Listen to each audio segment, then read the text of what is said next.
You're about to listen to Whiskey Hell Podcast, a show centered on recent news, excellent craft beer, and absolute debauchery.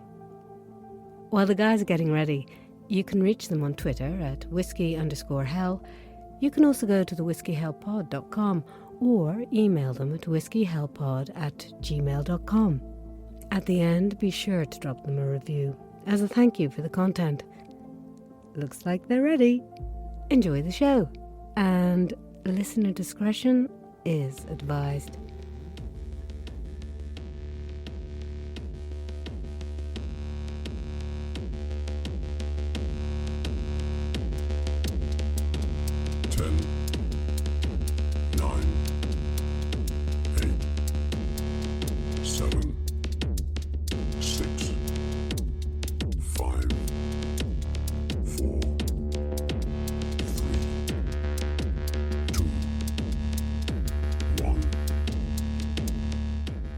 Thursday, November 17th. This is your Whiskey Hell Podcast Week in Review. I'm Steve McShane.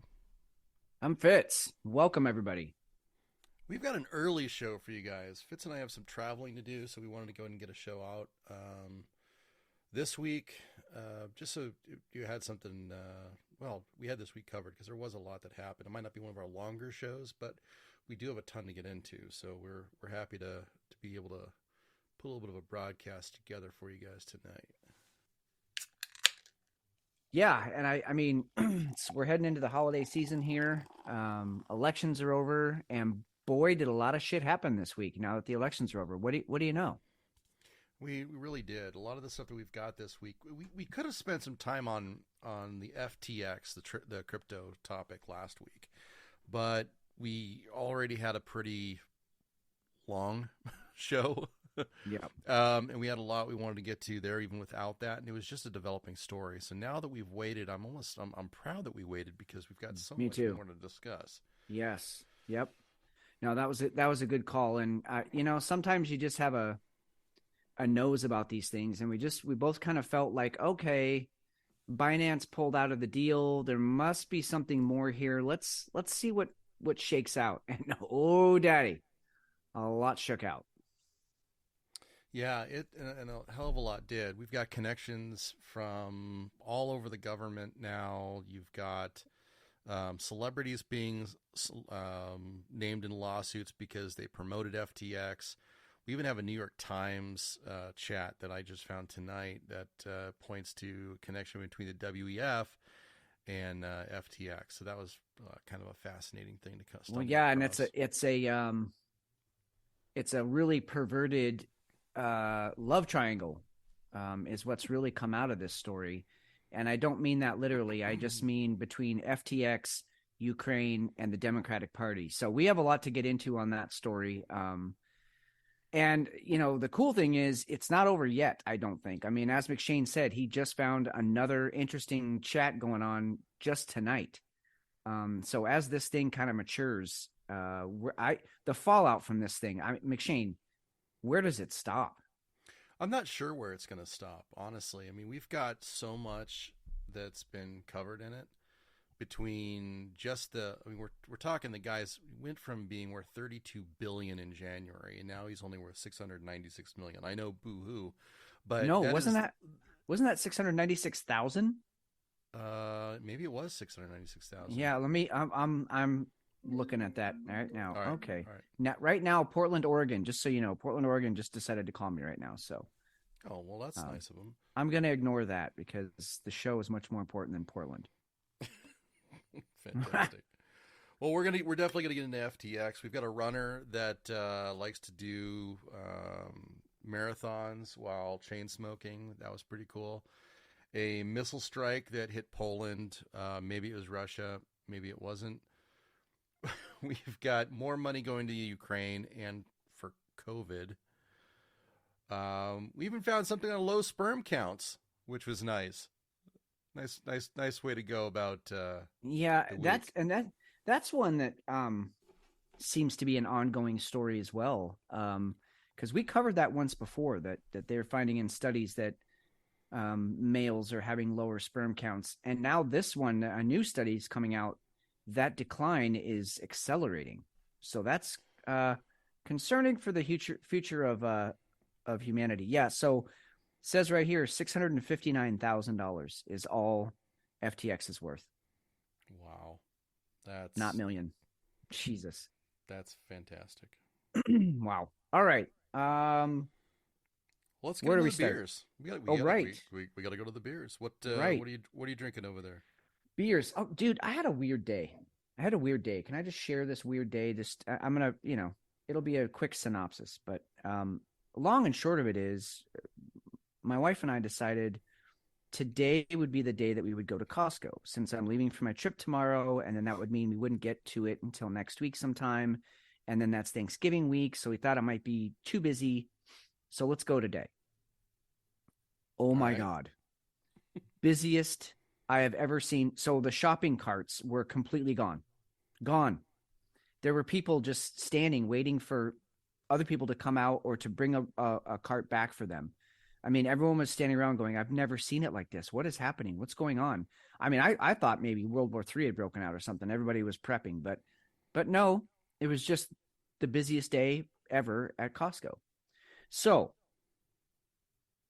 I knew the Costco trip was going to turn into, instead of an hour and a half that we usually spend there, it was going to turn into much more. In fact, we grabbed a bite to eat there, and it was just kind of turning into this whole thing. So I was praying, and I'm not a prayer, you know this, but I was Right. praying that I could find some beers, something decent to have on the show tonight at Costco. And that, I mean, that's a Hail Mary. That's a, I mean, 99% chance I'm not going to find anything. Well, holy shit, McShane, I found two really interesting, fun beers for tonight at Costco. Really? And I'm proud to say it. I'm proud to say I got these at Costco. So my first one is from Crux Brewing. They're a favorite up here. They just make solid stuff all the time. And really their dark stuff is some of the best around that I can find. So this is from Crux. This is from their 2022 Banished series. This is called Tough Love. It is a barrel-aged imperial stout. Imperial stout brewed with blackstrap molasses and spices, and then aged in Kentucky bourbon barrels. So this is a heady one. This is 14.1% alcohol by volume, so it's a heavy hitter right out the gate. It's one of these that you get with the wax all on the top of the bottle. So they really, they took their time to handcraft this one and make it a special experience, which I love the look of the wax. I fucking hate getting into those bottles. God, it's such a bitch. It is a bitch. It's neat to see at Yeah. first. You're like, oh, this one's special, and then you try to get into the motherfucker, and you're like, oh my God, I'm gonna cut off my hand trying to get into it. That's exactly. I was just gonna say I sliced my thumb open, which is Yep. cool. But anyway, so I'm gonna have my first sip here. Nice. Oh, wow. Okay. All right, I'm gonna set the scene for you, McShane. Are you ready? Oh yeah, this is gonna be one of those reviews. Okay. Got it. No. Yes. you're okay. The fireplace is roaring. Okay, you got a nice warm fire. It's cold outside, cold. The fire's roaring. You're laying down on the bearskin rug, and you're naked. Your woman is naked. Nice. And Bill Clinton is in the corner naked playing the saxophone for you. And then this beer comes in, brought to you by probably Jeffrey Epstein. Oh wow, that's a special beer. He brings this one in on a silver platter, and you take the first sip. And now the fact that Bill Clinton and Jeffrey Epstein are in the same room with you don't matter. The fact that your woman is laying next to you, nothing matters anymore.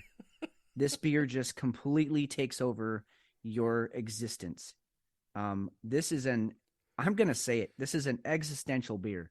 This is a full mind, spirit, body conflagration of flavors.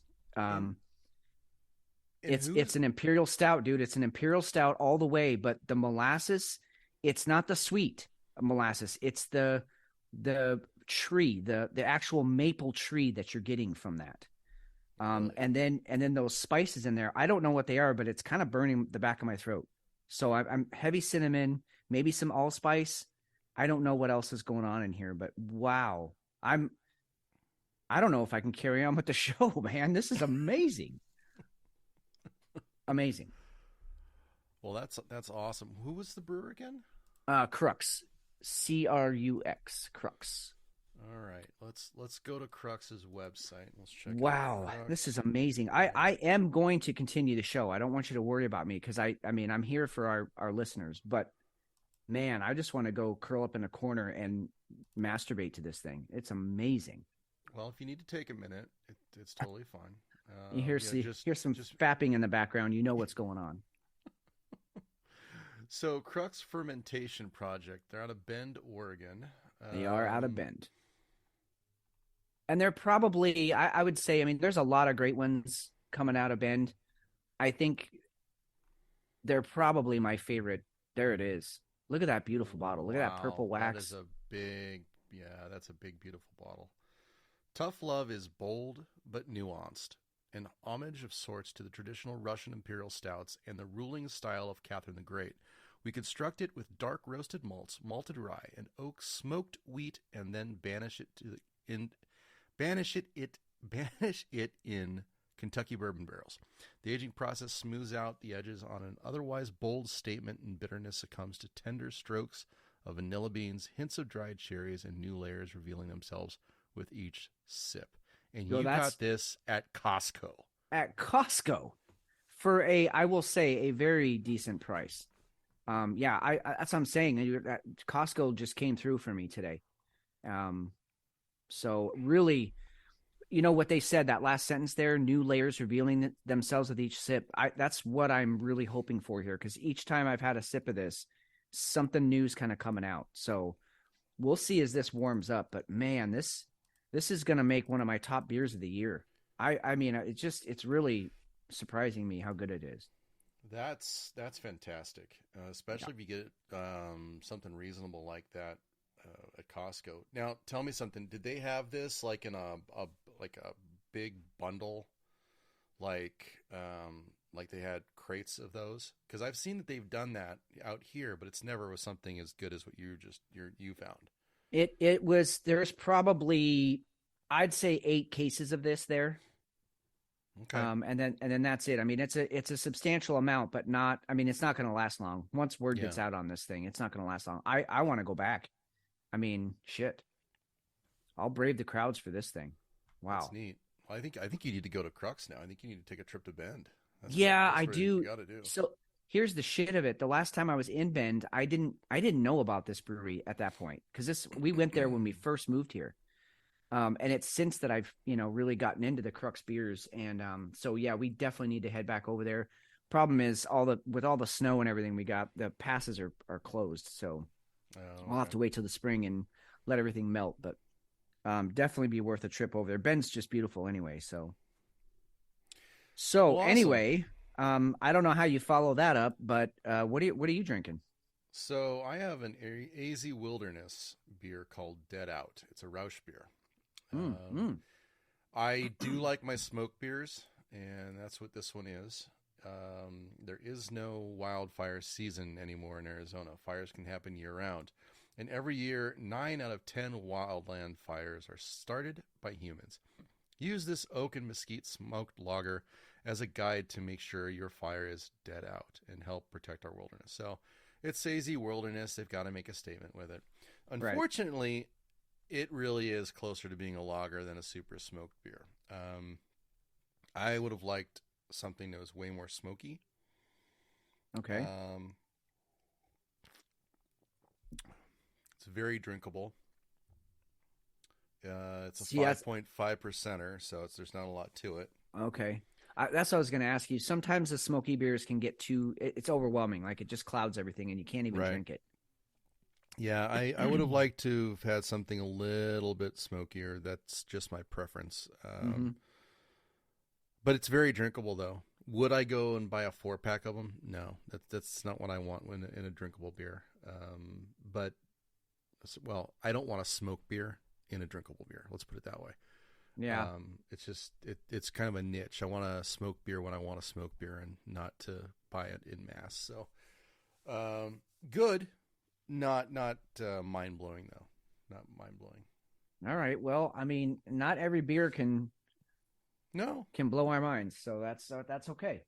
No, it cannot. You're absolutely right. Well, let's go ahead and get into FTX. Let's just dive into some crypto. Yeah, let's I do think it. it's probably going to take up a lot of the first half of the show. So FTX ran into a ton of trouble. What ended up happening was they were about to be basically bailed out by Binance. And Binance went in, looked at the books and said, whoa, I'm not getting near this. And since then... And to set it up, leading up to that moment, there was a lot of buzz in the crypto community that if the sale had gone through, if Binance had purchased FTX, it would have made Binance like the heavy hitter in the crypto market. And so things were abuzz. People were really ready for this deal to happen, and excited that it was going to be sort of a comeback for Bitcoin and Litecoin and Ethereum, and because it's been on a downward slump like the rest of the economy. So when this deal fell through, it surprised everybody. And then it was like, oh shit, it's because there's some fraud going on. So now pick it up from there. Yeah, it's what it amounts to is it sounds like it's basically a Ponzi scheme. Yeah. The FTX founder shuffled around money, like we're talking $10 billion in funds. He moved some of it over to Alameda Research, a trading firm, which actually is run by his girlfriend. There's $2 billion. Oh yeah, she's fantastic. She's a fucking train wreck. And you know what's funny? I saw a couple of interviews with people. They were talking about interviews that they had done with her. You know, they were interviewing her on a podcast or whatever. And she was throwing up red flags all over the place. She was saying like, oh, well, we don't worry about things like stop losses. And in another interview, she's like, we don't really worry about things like, returns on our investment. We just know we're going to keep making money. It's like these big red flags that people were like, oh shit. And the thing is, they were backing it up with, like you said, billions of dollars. So everyone just kind of took her word for it and took what's his name's word for it, Sam. So it's just like the red flags were there and no one paid attention. The train just kind of barreled through. And it's a really weird story too, because the FTX is actually licensed in the Bahamas. So I don't know why that's not one of the first red flags. Now you've got trading platforms all over. In fact, Binance used to be in China. Now it moved to the U.S. because of all the rules in China that were cracking down. They're like, no, peace, we're out. And now Binance is they're massive. They're absolutely massive. Picking up FTX would have been them wiping out the second guy, right? At the time, at least that's what it was supposed to have looked like, and it turned out that's what it felt like. Yeah, right. So anyway, everybody's seen the downfall. This is a group that apparently was living on stimulants. Everybody was trading and doing their job from a penthouse in the Bahamas. Just a totally unprofessional outfit. And it looks like it just got scammy, and there's been so much money lost. I mean, you gave that $600 million tag. There was what amounts to a bank run, but they didn't have the liquidity to handle it. So their customers have been totally fucked. Yeah, that's the shit of it. Is that once again. Not trying to make this a theme of our show every fucking week, but once again, who gets screwed in this? The everyday working guy who's trying to make a buck or two off of some crypto. And then he gets screwed. I mean, anybody who invested anything in FTX. And so you put $10,000 in on this thing, it's gone. You're not getting it back. And there is a lawsuit, a class action lawsuit going on, which we will get to. But those things never pan out for what you put into it. No. I mean, these people are going to get $5 a piece. The lawyers are going to get millions, but nobody's going to get back what they put in. Now, here's something interesting. And the first thing that we thought of really as this started blowing up was because FTX went sideways right after the elections ended. Right after. Yep. Like the next day almost. Now, what's interesting about this is that Brinkman-Fried gave $40 million to political campaigns last year. Yep. Now, there's also a lot of chatter. There's enough smoke that I believe that there's fire now. That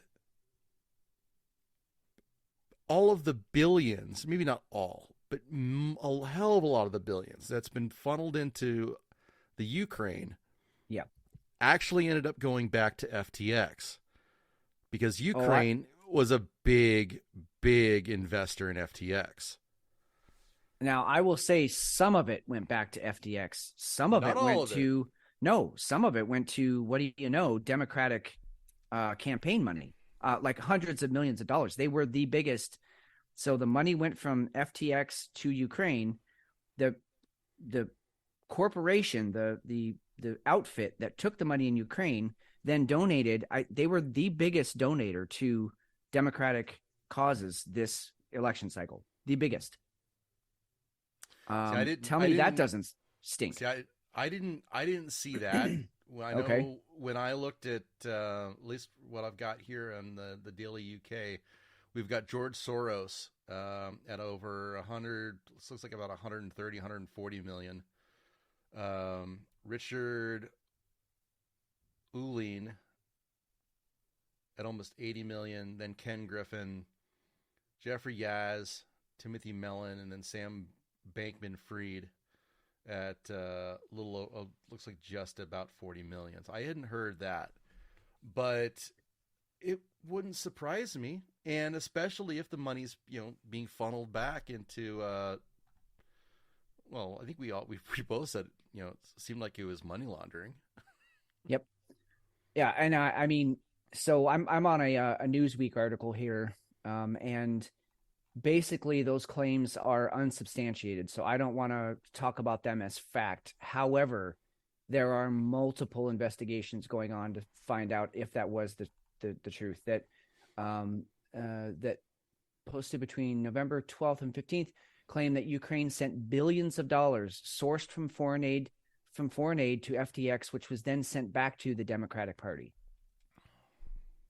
I mean, this is well, so let's get to the lawsuit because this is where it really gets weird. So the celebrity lawsuits that are going on, obviously you're going to have class action suits that are going to be going against FTX themselves. But we also have Tom Brady, Gisele Bündchen, and Steph Curry are among the celebrities. Larry David's even in here because he was in the ads for FTX. I don't know how they have responsibility here. So that's where I'm saying that's why I think it gets weird, because I'm not sure why Tom Brady getting on stage and saying, "Hey, I've invested millions into this company, you should too." I'm not sure how that makes him a culpable party, because he didn't. I mean, clearly he didn't know things were nefarious. No, I can't see how they can make that stretch. You got Shaquille O'Neal too, David Ortiz, yep, Shohei Ohtani. And the whole all the Golden State Warriors. Wow. So, wow. It's just been absolutely wild. Did you see who's taking over? Who's the CEO now for them? For FTX? No, it's still a company. Oh yeah. They're going through bankruptcy now. Now you've got a new CEO. And Bankman-Fried he's stepped out and he's going to be like an advisor or something, because I'm sure that's really a good idea. Now, well, okay, go ahead and finish that, but I have a question. Go ahead. Well, no, go ahead, because I'm trying to find the gentleman's name. He's actually the guy who guided the Enron bailout. Oh, good. Yeah, that's who we want. There it is. On Friday, FTX said it had turned over control of the company to John J. Ray III, the restructuring specialist who handled the liquidation of Enron Corp. One of the Wow. largest bankruptcies in history. I mean, and the plot thickens. No, my question was, remember on, I believe it was, what's today? Thursday? Maybe Monday or Tuesday. We were watching a private jet that supposedly had SBF, Sam Bankman-Fried, on it, and it was headed down to Argentina, which is, of course, a non-extradition country. Yes. Is he still down there? I haven't heard if he's still down there, but flight 24/7 on Twitter. You guys can follow him. They were saying that was the most Watched flight. Yeah, the most watched flight. Yeah. I mean, and that right there, that says a lot. When the dude is like, "All right, peace out. I'm going down to Argentina," because there's also, so tagging onto that, man, this story just doesn't stop. But there's claims that he took hundreds of millions of dollars before he took off on this flight. Yep. That he withdrew or transferred funds or whatever he did to hide it. So he's going to be just fine. He's going to live his life down there. Yeah. In Argentina. And which, by the way, it's summer down there. So I'm sure he's loving it, or at least spring. I mean, how wild. I mean, this shit, you can't even write a Hollywood script like this. I'm sure there's a script going on right now, getting approved right now in Hollywood to make this a movie. Absolutely. Netflix is doing it. Yeah. Yep. So Wow. all right, honest question. How long does this guy make it? Before he's found hung and a shotgun hole in his chest, and it's a suicide. Yeah, he's going to be offed. When is what's your over under? Okay, here's my take on this. This is an interesting question. I actually think, because the main culprits of people getting suicided are the Democratic Party. You know, you got the Clintons, and he funded them. So I actually think he's going to have some like legit corporate protection. He could. That's a good point. You know, like the kind that Paul Pelosi should have had. But that's neither here nor there. Yeah, I mean, I think, you know, he's going to be well shielded. Now, there's plenty of people that lost their asses, and there could be that rogue fucking Army Ranger out there who's, you know, twitching right now, polishing his guns, and he's going to find that fucker and take him out. So my over under, I'm going to say 5 years, dude. 5 years? Okay. 5. Okay. I could see that. I'm going to say under 5 years. Just because. And I could see that. I think he'll either be offed or off himself, or no, one of those. Yeah. I'm just going to call it before 5 years. Okay. Now, interesting little sidebar. If they were going to do it, that nice long flight down to Argentina would have been a great time to do it. Oh, you damn right.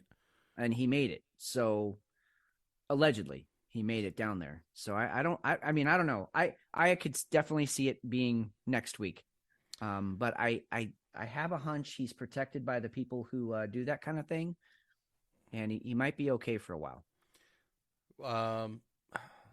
Okay, so what are the odds then that he pulls a McAfee and Oh. he just lasts for decades? Yeah, I mean, 2 to 1.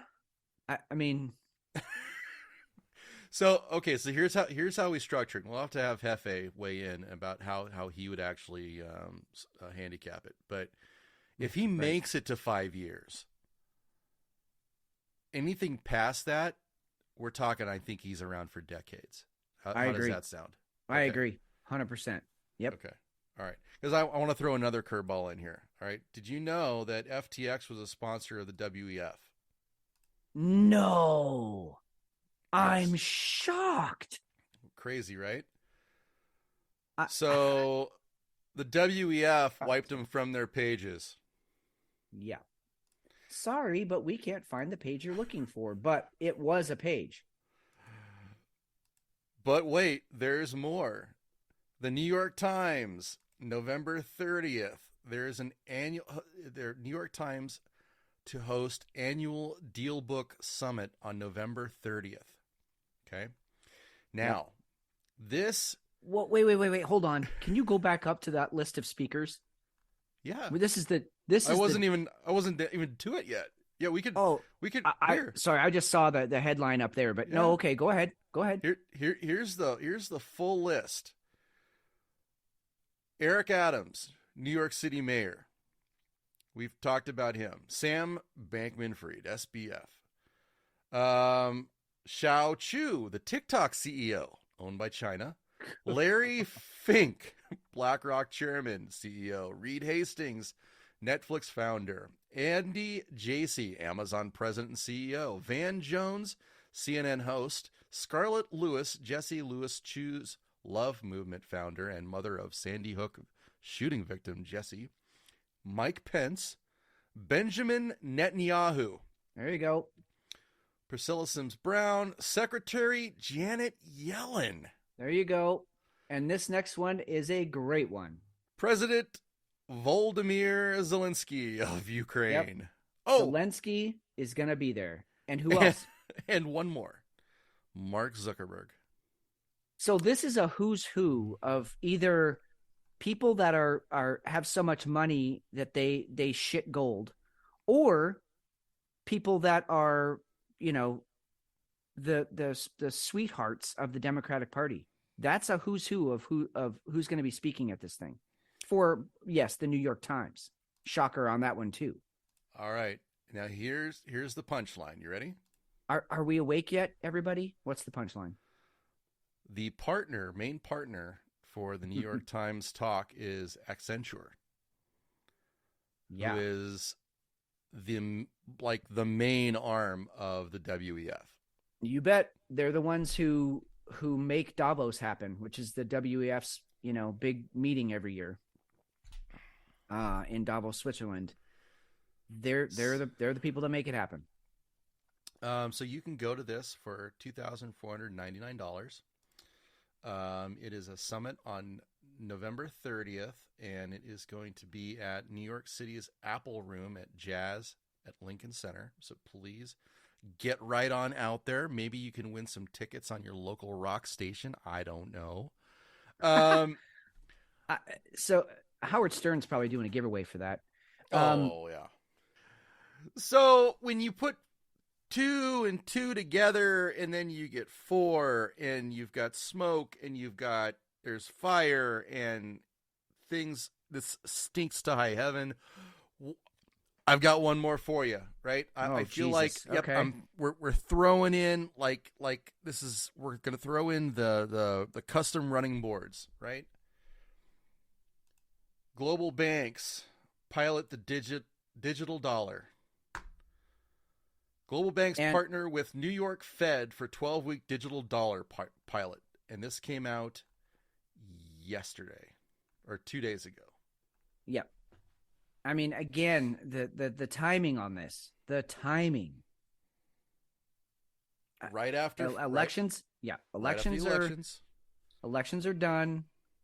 Another thing that happened right after the elections, a federal judge said that the federal student loan forgiveness was unconstitutional. So right up until the election, you got Joe out there, old timer Joe, saying, "Hey, we're gonna forgive those loans for you," and oh, by the way, that's illegal to do, and so it's not going to happen. So all those people that voted Democrat because they were promised this money, you ain't getting shit. And I'm sorry to say it, those of us who've been around since the 70s, 80s, we've been on this merry-go-round before. This is the shit that happens. They promise you one thing, they never deliver it. And that's why we're so jaded as older folks. I know a lot of young people went out there and really believed in the Democratic Party and really got the vote out, and good for you. But you got fucked just like every generation before you and just like every generation after you. It's good times. Good times. Really, really good times. So yeah, we can't. There's just too much to not Yeah. Yeah. at least take this into account. Say, okay, maybe this shit's real. Maybe this is actually happening. We'll have it all in show notes. You guys could tear it apart. It's disturbing. It really is. Digital dollar leads to social credit scores, and that's really, really freaking scary. It makes sense though. I mean, you crash FTX, then you can bring in what the fallout from that is the rest of crypto starts tanking. The only thing you're going to have left is the super really strong stuff, like maybe ETH isn't really even that strong anymore. No, Bitcoin's still above 15K, but it's weak. This is a thinning of the herd, so we'll see what's left. I'm not saying buy the dip. That's not why we're saying anything. But there's a lot to take into account, and everybody needs to recognize that. Wow, there's a lot of shit going on. Yeah, and I think maybe we've talked about this before, McShane, but I think this holds true more now than ever. This is such a fluid time. There are so many things happening every single day. Yeah. You literally could, and maybe should, I don't know, but you could just have your nose into your phone all day and still not be able to keep up with everything. It's that fluid. It totally is. It totally is. And that's a great point. And honestly, that's why our shows are as big as what they are. And we're trying to get as much information out there. And this isn't stuff that, it's all of it's worth talking about, right? And I mean, sorry, go ahead. No, this is all stuff that's happening from week to week to week. And we just want you guys to take note of it and decide for yourselves what to do with it all. This is one of those times when we will look back and we will say, well, that's when everything changed. That 5 years from early 2020 to the end of 2025, society completely changed. There's no going back. And we're going to have to deal with what's coming, with what's going to happen moving forward. This whole CBDC thing, we're not trying to just gloss over it. It's a really big deal. Like McShane said, it's scary, and it's a really big deal. And there was a few voices yelling this, Cindy Lou Who, yelling from the top of her house that this shit was coming, and no one wanted to listen. And now we're here, and it's actually going to happen. And so when you get your bank account cut off because you've had too much beef that week, everyone's going to go, shit, why didn't we do something? Well, it's too late now. It's too late. Yeah, it is. Hey, let's go ahead and take a break and let our sponsors say a few words. Does that sound good? Sounds great to me. All right. So more news. Let's go. Should we go Ukraine now? Because we got a couple of things happening. We've got more money for Ukraine. We also have a missile strike that hit Poland. Yeah, I really thought. I thought that was going to be it. I thought that we were so close to being on the brink of World War III when that you sent that story across earlier about the missile hitting in Poland. And now, it's weird, McShane. It's weird. Everybody, including Poland, by the way, everyone is saying that those missiles were actually of Ukraine origin. They were air defense missiles that went errant and landed in Poland, unfortunately, on some farmers, I guess. Sorry for them and their families. Yeah. Oops. Collateral damage.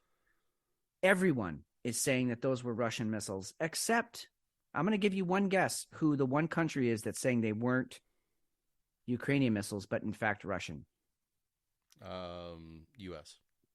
No, Ukraine. Even the U.S. is saying, yeah, no, those definitely weren't Russian missiles. But Ukraine, Zelensky in particular, this shitbag went on Twitter. I'm going to have to find the tweet. I was shaking. I was so mad. He basically said, hey, Russia has attacked. He called them Russian terrorists and said they have attacked a NATO ally, a NATO country. So NATO needs to basically bomb all of Ukraine. I mean, all of Russia off the map. He's off his rocker. He is completely. Yeah, I'm guessing that meeting with Sean Penn kind of goes to your head. If you wear the same hoodie and the same green T-shirt every day, that might get to you after a while. But he's turning into a lunatic. Dude, I'm not wondering if whatever detergent they're using to wash that green T-shirt every day, I'm wondering if some of the chemicals from that aren't leaching into his brain cells. Because he sleeps in the thing. Oh, totally. He showers in it. He has sex with his wife in it. Oh, here it is. Here's his. There you go. Stick. Terror is not limited to our nation borders. Russian missiles hit Poland, NATO territory. This is a Russian missile attack on collective security. A very significant escalation. We must act. No, we is not we. Okay, if you want to act, you certainly can. But on that day, he even came out in that morning and said, there's going to be at least 20 missiles fired by Russia today. Okay, I don't know how you find out that there's only going to be 20. But then it turns around to be like 100 or some odd missiles that were fired. Oh, no, it was 180. 180. Yeah, so, I mean, we've got a ton of missiles being sent. It's really easy at that point for Ukraine to go ahead and throw a couple other missiles up and say, well, maybe nobody will notice where the actual trajectory came from us. We'll just go ahead and send them into Poland. Maybe we can really start some shit. You can't let that go. No. And it was a good try, but I think one thing that Zelensky or whoever his handlers are missing is that, Russia's satellites are just as sophisticated, if not more sophisticated than ours. So Russia put up actual pictures of the detonation site from these missiles and then compared it to what Zelensky and Ukraine was saying that the kind of missiles they were from Russia. And they're like, these missiles do this kind of damage. And they showed actual impact craters from their missiles. And then they said, and these are the impact craters from the Ukrainian missiles that are actually air defense missiles. And it was like clear evidence that these were not Russian, missiles intended to take out Ukrainian ground targets. These were something else. Very different blast patterns, very different, craters. I mean, it's like, how dumb do you think we all are? How dumb? And the shit of it is, there's people out there in my town. I don't know if you see this in Phoenix or not. There are people in my town that are flying that Ukrainian flag even higher today. I saw a guy with a Ukrainian patch on his jacket at Costco. Maybe he's from Ukraine. Maybe that's his motherland. I mean, I don't know. I mean, and and if somebody wants to support him, somebody wants to believe it, that's fine. But again, it goes back to the information that's out there. It screams filthy. It really, really does. Yeah. And Ukraine still has a lot of missiles left over from Russia. They do. It's surreal to me that we're even here. But that's a quick way to disarm the whole World War III talk. No, that actually came from Ukraine. So yeah, and I don't think either of us are taking a World War III scenario off the table. But this certainly wasn't it, and it was a good try by Zelensky for a false flag or whatever he was trying for. But the rest of the world isn't buying it. They're either not ready to go to war yet. They're still got to move all their assets into place, or I don't know, someone has to make a couple $1 billion off of it first. Whatever the case be, we're not ready yet, clearly, because it was put down pretty quickly. Well, we do know that the White House asked for $48 billion to prepare for a possible coronavirus surge in cases and to direct additional support to Ukraine as it continues to battle a Russian invasion, according to administration officials. So this is the part I have a question for you, McShane. All right. Okay. This is the part where, and I I know where you're coming from. You've already stated on the show that you didn't vote because you feel like a disillusioned voter. I'm in the same boat. I don't feel like my vote counted. Like I said, the only reason I voted was for a couple of, local property tax things that I'm hoping that they actually count my shit. But I'm not holding my breath. Right. But even if you felt like you cast your vote and it mattered and the people that you wanted to won, do you want $37 billion of this $48 billion? Do you want that to go to Ukraine? No. I mean, is that your voice? No, it's nobody I talk to. No one I talk to wants 37 billion more on top of however much we've sent. I've lost track now. I mean, we're talking billion with a B. In addition, do you want the remaining 11 billion to go towards fighting COVID? No. Of course not. But the interesting thing, though, is that we've got a lot of COVID-19 issues have been popping up all of a sudden on the hysterical media all over Twitter. You're starting to see, right. Oh, right. This is the truth about masks. Hey, let's mask up. We're starting all that bullshit. Well, okay, it's November 17th. We're in the middle of cold season. Everybody should go ahead and get scared again. But let's go ahead and pack it.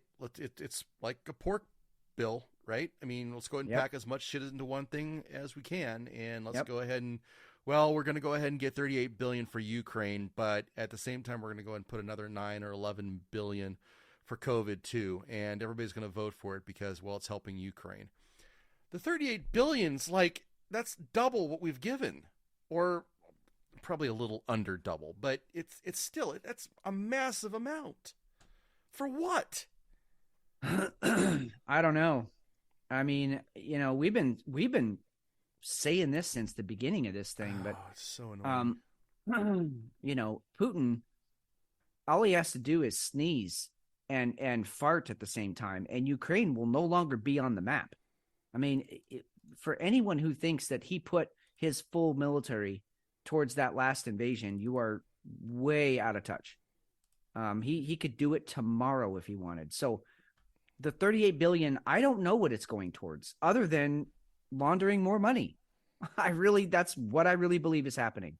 I really thought we were done with that after the election was over. So I'm really curious what's going to happen as far as whether this coming up bill will actually get past the House and past the Senate. It'll be very interesting to see. It will. You're right.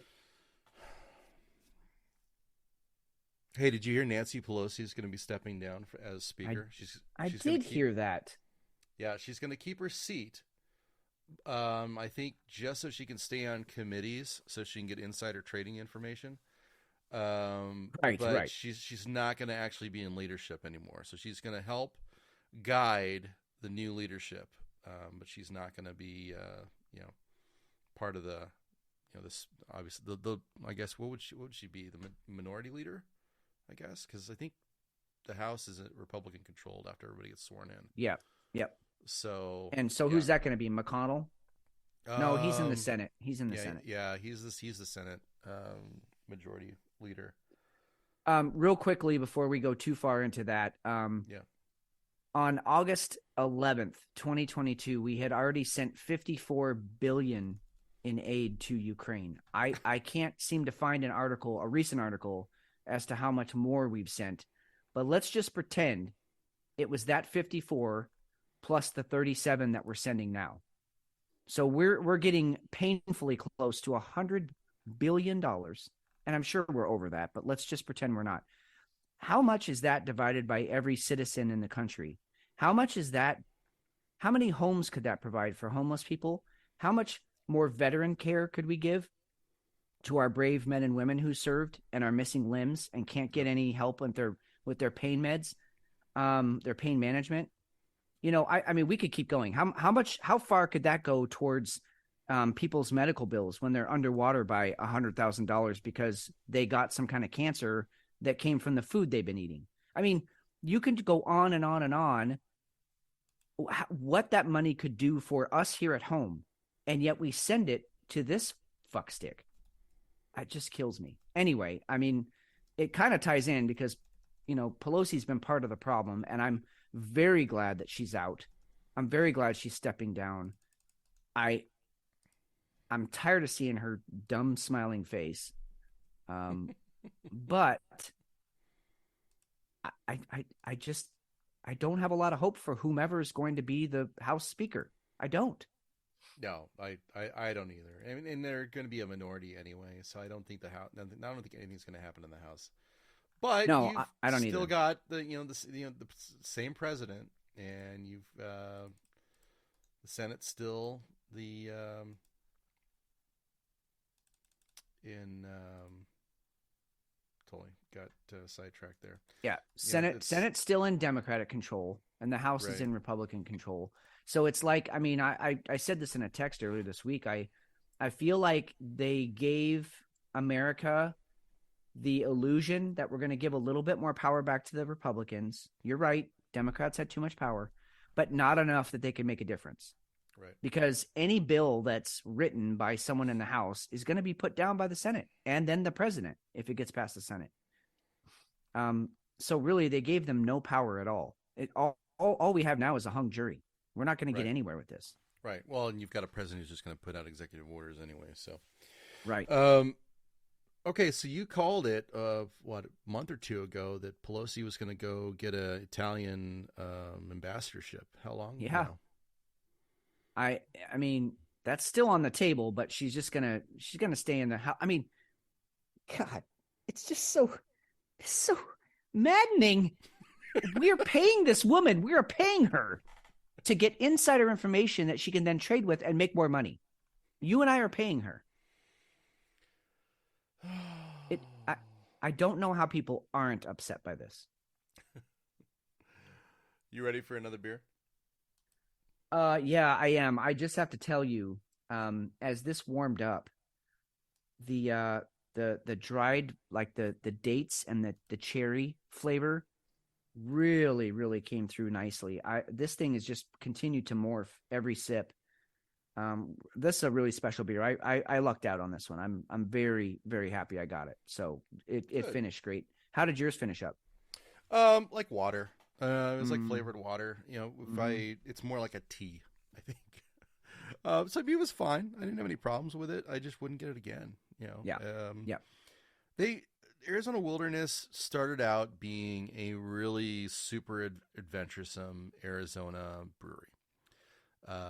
And they still make solid beers, very drinkable. They're finished beers, but it's not like blow your hair back kind of stuff, and that's fine. I think they've kind of gone the way of like a Santan.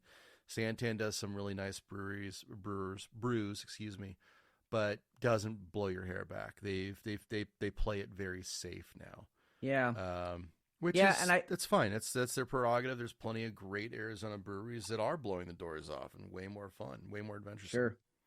I don't wonder how much of that is, Arizona Wilderness has changed, or have we changed? And we're like, okay, that's old. That's been done. We want something new now. That could be. We may be beer bitches. Yeah. Oh, we're definitely beer bitches. Yeah, beer dicks, totally. Beer dicks. Yeah. Beer dicks. All right. We are going to go grab our second beer, and you guys hang out and listen to our sponsors. We'll be right back with you. All right. Welcome back for beer 2. Now, speaking of beer dicks, I went to Hair of the Dog today. It's one of the main places I go for beers. Now, I don't plan on getting Bottle Logic every week, and I don't. I think I've done okay staying away from it sometimes. But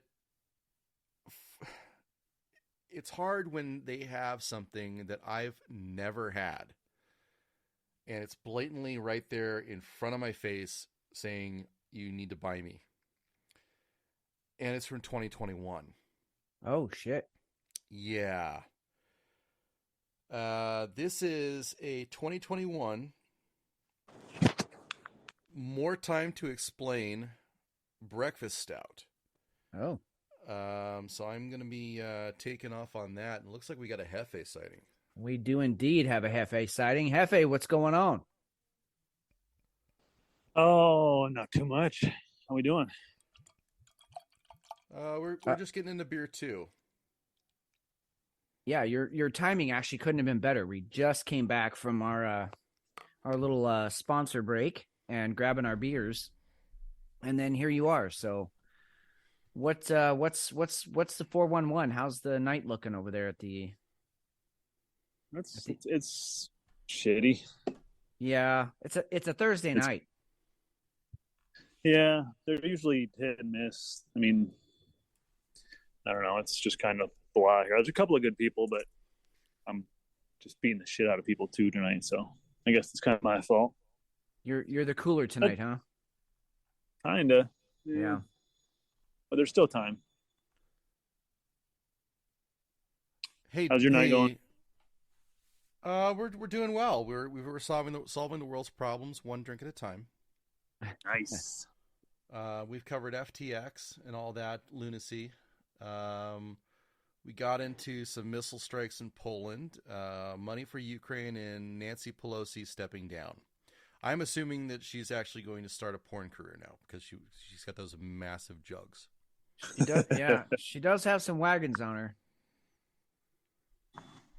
Yeah. Do you think it like OnlyFans for her? Or? Wow. Yeah. No, I think that's the way to go these days because she would be between just all of us because no one else is listening right now.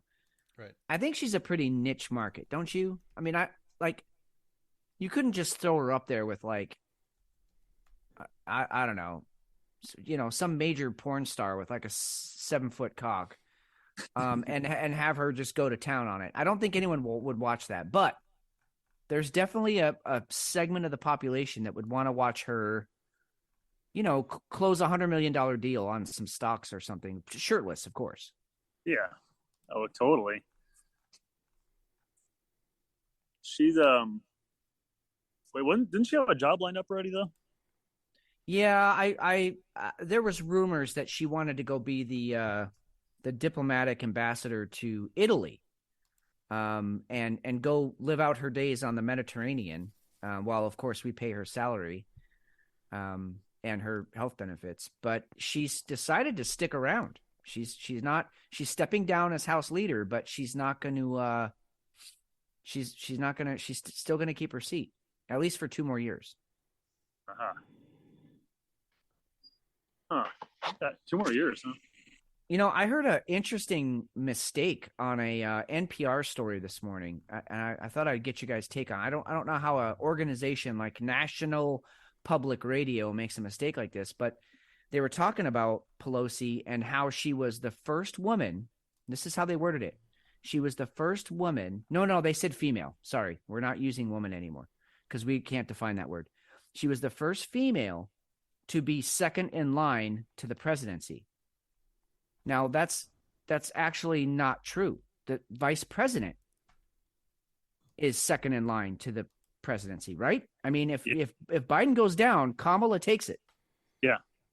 Yeah, she'd be third in line. Yeah, so Kamala is actually the first female to be in that position.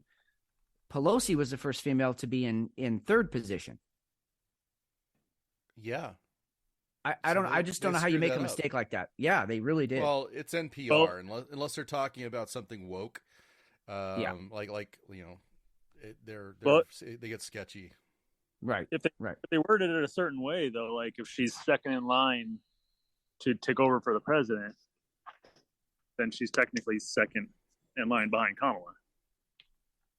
I mean, I suppose, because that's kind of what I thought too. But the more I replayed it in my head, it sounded like a mistake to me. But I guess, I mean, you're right. Technically, that could be, first in line would be Kamala, and then second in line. Yeah, I guess it could be taken that way. She's the first one to be second in line. The first female. First female. Yeah. Yep. Huh. Yep. Hey, did you guys get your Taylor Swift tickets yet? No. Oh Well, you missed out because they've stopped selling them. I heard that, and I know Hefe was equally crushed. Yeah, that one hurt a little bit. You know, I was trying to get 3 tickets. Exactly. We were going to go together. We were going to be Swifties together. That's right. And I mean, I don't know. I had a finger banging planned. I mean, there was going to be all kinds of fun stuff that night, and now it's down the toilet. It's gone. Sure. Yeah. I mean, that would have been one hell of a boys' night out. What did we? I think it goes. If we could have gotten into Vegas and done the AVN Awards and Taylor Swift at the same time, that would have been fantastic. You know, actually, the more I think about it, I mean, can you guys? I mean, imagine how many beautifully gorgeous women would go to a Taylor Swift concert. Without their men. Did you see what these things are going for, the tickets? Oh yes, ridiculous. So the resale on them is like $17,000 a ticket. They had 3.5 million people pre-register for a chance to score a verified fan access code, the largest amount of signups in the company's history. About 1.5 million people received codes, and the other people who pre-registered were put on a wait list. I mean, this is ridiculous. Yeah. It's insanity. Now, I will say, I mean, from all accounts, Taylor Swift is one of the most sort of accessible celebrities out there. I mean, she's actually really amazing to her fans. She spends the evening with them. She autographs whatever they want to autograph. They take pictures. I mean, she just makes herself available when she does these kinds of things. So I could see if you were a Swiftie, I mean, you were like all in. Right. And she was the end all be all to your existence, and you got to spend an evening with her. It might be worth $17,000, but still, my God, that's a car. Yeah. That's a decent used car. All right. So I'm going to look up, let's see here. Let's go for Raymond James Stadium. Well, Hefe, I know you're sort of on the periphery while McShane does that. I know you're kind of on the periphery of the whole FTX crypto thing that went down, but I also know you have a working knowledge of what happened. Sam Bankman-Fried, the ex-CEO of FTX, fled down to Venezuela. I didn't hear about that. Okay, yeah, he fled down there, and a non-extradition company, country, not a company. So we were wondering if you could give us some Vegas odds. What do you think the odds are that he gets suicided? He gets Epstein.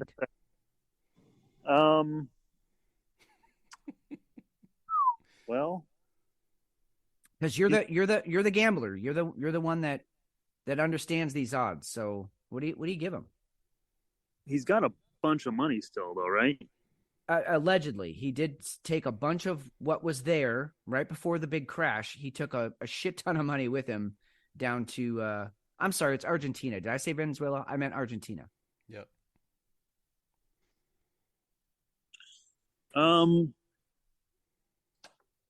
Yeah, I'd say it's even money, man. I mean, money can only buy you so much security.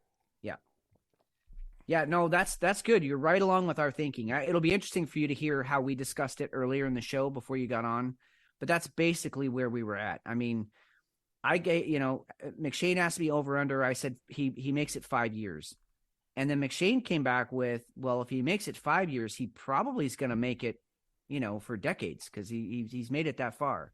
And I think that's right. Even money that he makes it at all. But if he makes it 5 years, he's probably golden. Yeah, he's pretty young, huh? Yeah. He's like 23 or something. Yeah, he's super young. The more I think about it, the more I like your idea that he was just a pawn for the Democratic Party, and he's protected now. Like he's in the Clinton organization, Right. and Hillary is down with him, so he's probably going to be fine. I like your idea now. The more that I think about it, You know, I'd be interested to see if he wasn't. No, never mind. I'm not going to say that out loud. Never mind. I'm ixnay that from the record. Yeah, that I'm whole gonna have to- what's that? that whole fucking little plan they had. It's just so, I don't know what the word is. It's sickening. It's disheartening. It's not fair. I mean, how much money do you fucking people need? But I guess they just did it so that they could, fund their candidates for the midterms and all that. So I guess went to That's a good what it cause. seems like. Yeah, that's what. Yeah. So I mean, part of me, I'm going to be honest. Part of why I'm so angry about this story is like, how come we're not smart enough to figure out something like that? Right? Because apparently it's I have, quite easy. We just keep missing. And I have zero scruples about taking people's millions of money. I have no qualms about that at all. I will take people's money. In fact, we're going to set up a GoFundMe account for Fitz. And you just give me your money. There's no scheme. It's just you send me as much money as you'd like to. I like this. We could get like a TV show, like an hour every Sunday morning or something. Have you up there? Just like a Jesus show, or well, kinda. Yeah, I mean, well, a Whiskey Hell Hour, and that's going to be Fitz up there preaching. Yes. Preaching what? Well, the three of us it'll be like the gemstones, the righteous gemstones. Have you guys seen that? I have not. Oh my God. Okay. So you have to watch the righteous gemstones. It's on HBO Max. John Goodman, Danny McBride. It's fucking amazing. That already sounds amazing. Yeah. You need to watch the righteous gemstones because it screams whiskey hell. Okay.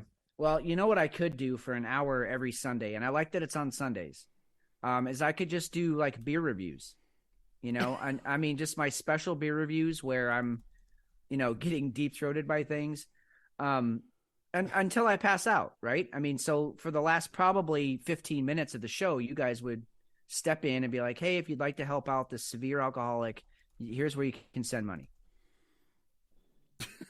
Perfect. What if at the end of every show we have a nurse run out? Oh, and she sticks IVs in me? Yes. Yeah, and a super hot doctor runs out and they bring you back to life at the very end, but it's only after we flash the 1-800 number for people to call in. Yeah. And once we hit a certain number, then you jump up completely healed. Yeah, or she sticks a finger down my throat and I puke it all out. Yeah, or up your butt. Either way, dude. Whatever. Because like now we're into OnlyFans territory. We're gonna be right. We're gonna be the channel next to Nancy Pelosi. Yes. Gonna be like a busty nurse. It's gonna be a porn star of our choosing each week. So it gives them exposure, right? They get to talk about their movies or whatever they do. I don't know what porn stars do. Okay. But she comes out in a little nurse's outfit. She rams her fingers down my throat or my butthole, whatever. In fact, the viewers of the show could, they could vote on ass or mouth or ass to mouth. Like, what are we talking about here? What are we doing? That's interesting. So right? it's like Caesar, right? You've got this picture of Caesar. We've got only it's you, and you're wearing the olive leaves around your head. You're wearing a toga, and you've got your thumb sideways. And depending on which side gets the most money, we're collecting it all. Yeah, perfect. Ass is up, and throat is down, and then Caesar goes one direction or the other, and the listeners decide. Dude, this is right out of Idiocracy. This is like a game show that would be on in that movie. But I like it. I'm not knocking it. I mean, Sounds awesome. I'd buy into that. I would probably put forward $5 just so I could vote, asshole. It, it's on a Sunday All right. morning. We got to get Hefe in there too. Yeah. Yeah, I mean, Yeah, what's your role, Hefe? Are you fluffing the porn star in the back before she comes out to enema me? I could be your backup too. Like your Oh, yeah. So I got to get back in. All right. All right, man. We'll talk to you later. 40. think- All right. All right. I think later. we take this a step further. We actually have another show called Gambling with Hefe. We have our own network at this point. Okay. We've got Gambling with Hefe, and he's teaching people how to gamble. Yep. And every time they lose, they'll be like they're playing craps, and he's teaching them how to play craps or blackjack. And somebody loses clothes every time they lose. And if they win and he loses, then he loses clothes. I like this. So instead of the WB, we're going to call our network the WH. Yes. We need some goddamn financial backing here. Where's SBF here? Where's Sam Bankman-Fried? He would back this. I'm sure he would. Honestly, we only need probably $2 million to get this thing off the ground, and he has hundreds. Yeah, he has plenty in the Singapore bank account off of Singapore. Yeah. All right. I have a bottle logic. More time to explain. Imperial Stout brewed with lactose, aged in bourbon barrels, then finished with blueberries and maple syrup. This is a big Imperial Stout. It's from 2001, and it is 12.43 ABV. 12. It's from 2021, right? Yeah, I'm sorry, 2021. Sorry. Yeah. Okay. Yeah. Did I say 2001? Yeah. I was like, whoa, that was like 9/11. That was the year 9/11 happened. That was a long time ago, dude. Yeah. No, We were much younger men. Yeah, it's 2021, and it pairs well with Pecornia Siciliano, waffles and Canadian bacon, and pecan shortbread. Thank you, Bottle Logic. I like that the first thing it pairs with is almost unpronounceable, and then the next thing is waffles. Waffles and Because everything goes with waffles. Waffles we know and that. Canadian bacon. Yeah, exactly. Yeah. We're going to throw a softball up there because we don't want to scare anybody off. Right. It's a Bottle Logic. It's a little on the sweet side. You definitely get some blueberries, but it's very well finished. And I can tell you that this beer tastes like it came out hot, and it's mellowed out. It is a very, very easy drinker. Really happy with this being Nice. the last one. Oh, Nice. shit. And I'm actually drinking out of a Bottle Logic brewing glass. Son of a bitch. Wow. Look at you color coordinating. I am. I'm silly. What are you You're drinking? getting silly with it there, McShane. Silly. Well, so the second amazing beer, not only did I hit a home run once at Costco today, I hit a home run twice. My second beer here is from Rogue. So I'm keeping it, local. Okay. Here in the state of Oregon tonight. So this is from Rogue, and every year they have sort of their lineup called Santa's Private Reserve, and they always do some kind of special stuff with Santa's Private Reserve. Yep.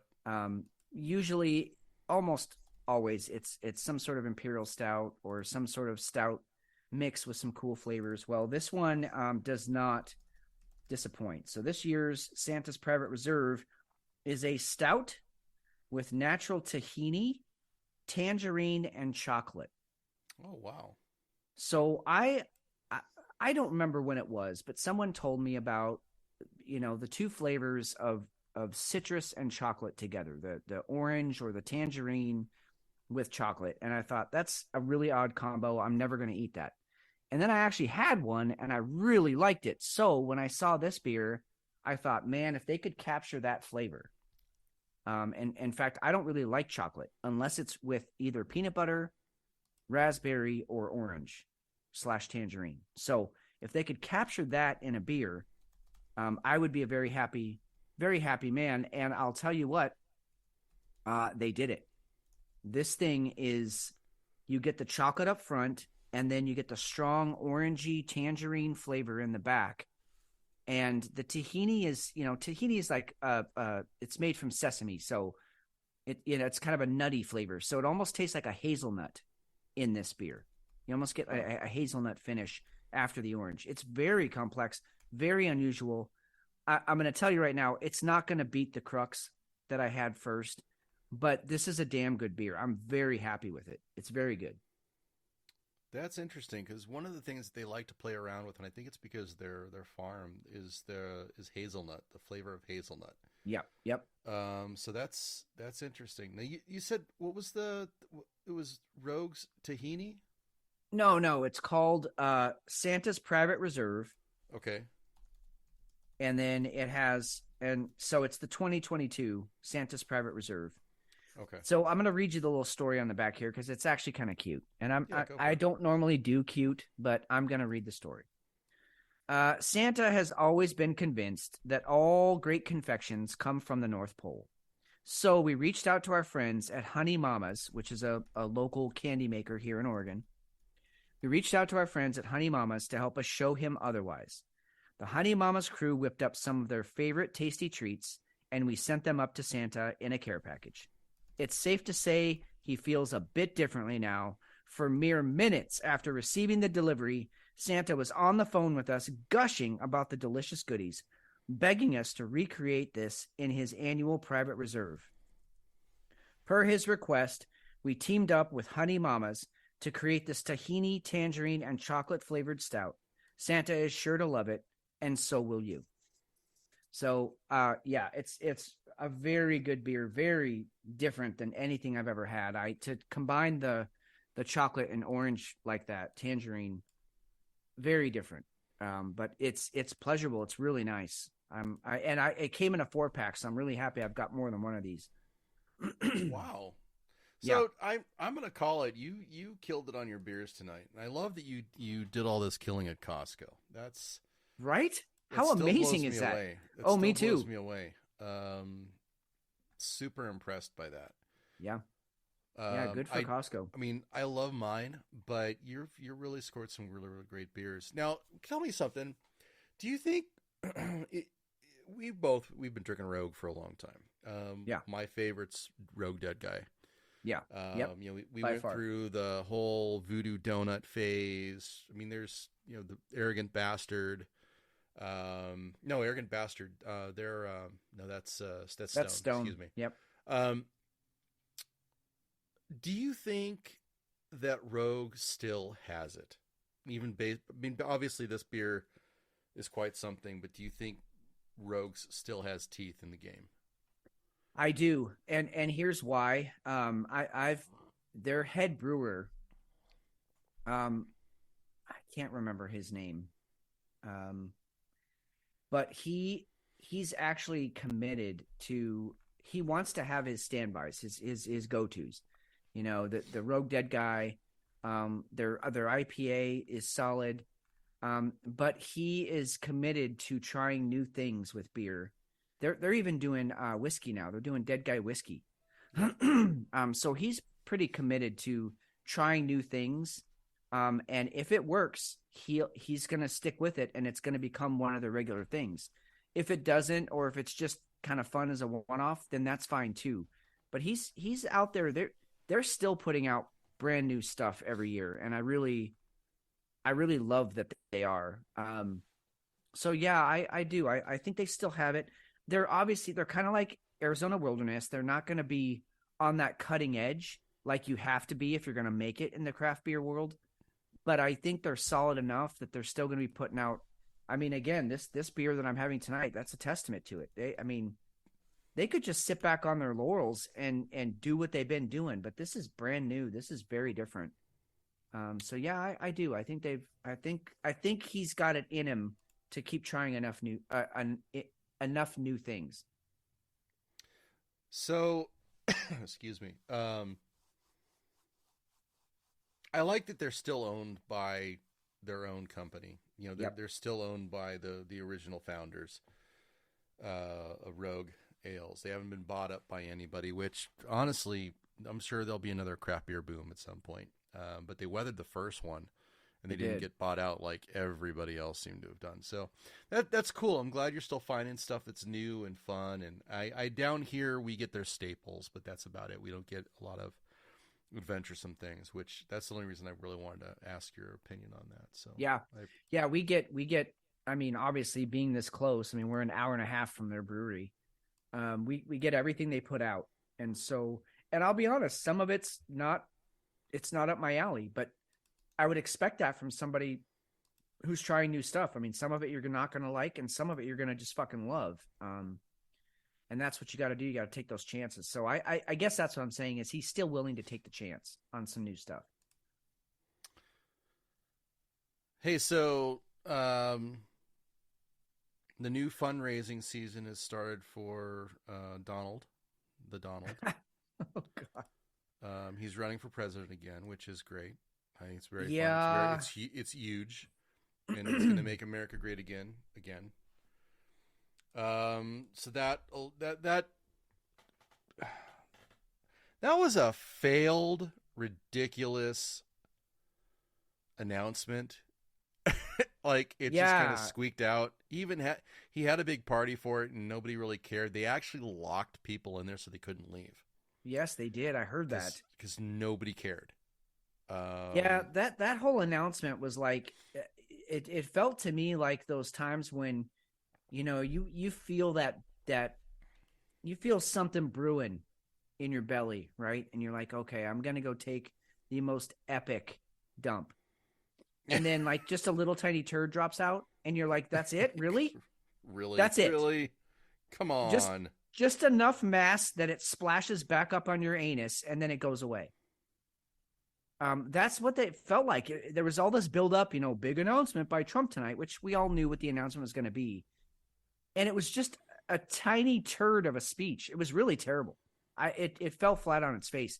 And what just astounds me is how apeshit people are going over it. I mean, on both sides, people that love him are like, yes, that's our guy. And the people who hate him are like screaming that this can't be allowed. And I'm like, well, wait a minute.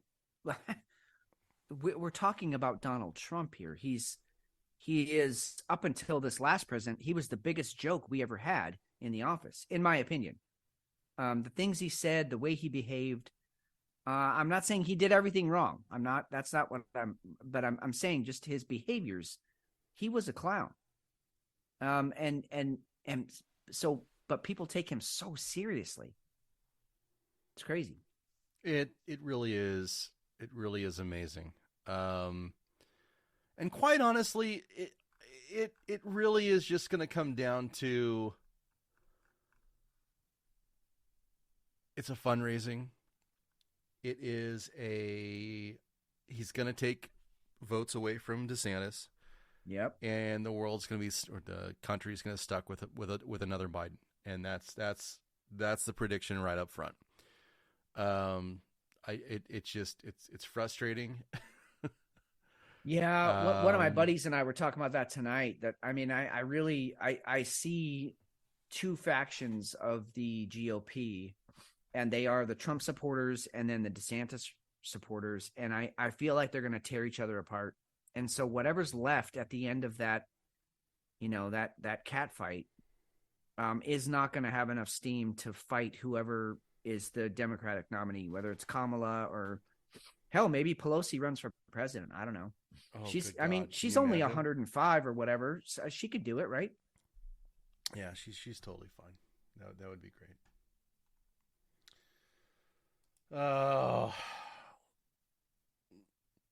Low sperm counts. We want to go here next? Why not? I mean, it seems like the right transition to make. It does. It does seem like the right transition. You're right. So this one's interesting to me for a couple of reasons. One, I think that we've been pretty much rendered obsolete. Women can do anything that a guy can do. It doesn't surprise me that all of a sudden now we're getting all the stories. Because honestly, if you've got a low sperm count, this is another knock against men. Yeah. it's a man hit. Yeah. There was a story or a new study that came out of Israel, and over the last 40 years, men's sperm totals have been declining. And now all of a sudden, after this was a new study after updates of, the study led by Israel epidemiologist Haji Levine updates 2017 research, which had come under scrutiny for only including North America, Europe, Australia, and New Zealand. Well, the new study included data from 57,000 men collected over 223 studies across 53 countries, making it the largest meta-analysis ever conducted. So you don't like my data? Here's your data. Yeah, here's that. Yep. With the additional new countries, it confirmed the 2017 findings that sperm counts have halved over the last 4 decades. Between 1973 and 2018, the concentration of sperm in men not known to be infertile fell by more than 51%, from 101.2 million to 49 million sperm per milliliter of semen. Yeah, I mean, and that's like actually really bad news. And I don't just mean for the continuation of the species, because you think, well, 49 million sperm per milliliter, and men ejaculate, a lot of sperm each time if they're sexually healthy. But what this is really saying is that your genetic choices, the amount of variety that are in the genes is less than half now. You're not getting the same amount of variety and possibilities of, new things happening in the human race as you were, 40 years ago. And that's a big deal, because we survive by adaptation. And if we have half the possibilities of adaptation going forward, that's a big deal. And it's accelerating. I mean, we're going to probably be half in another 20 years. It's crazy. Are we sure? And this was one of the points that came up, and this was a Science Alert article. You guys can go and check it on show notes. Are we sure that our ability to count sperm hasn't increased and it hasn't made it a hell of a lot more accurate? Yeah, I read that too. I mean, right. What is somebody like saying 1, 2, 3? It makes you wonder, right? It makes up, you wonder up to 49 million. I mean, no, they're not, of course. I think what they're doing, and I'm sure if there's a epidemiologist out there who knows better, please correct me if I'm wrong. But what they do is they take the amount of semen, and then they take the biomass that's in it. So not the sugars that we ejaculate, not the things that keep the sperm alive, but the actual biomass of what's in there. And that's how they get their numbers of how many sperm are, how many parts per million you're getting per milliliter. And I think the biomass has gone down. In other words, our sperm is much lighter than it was.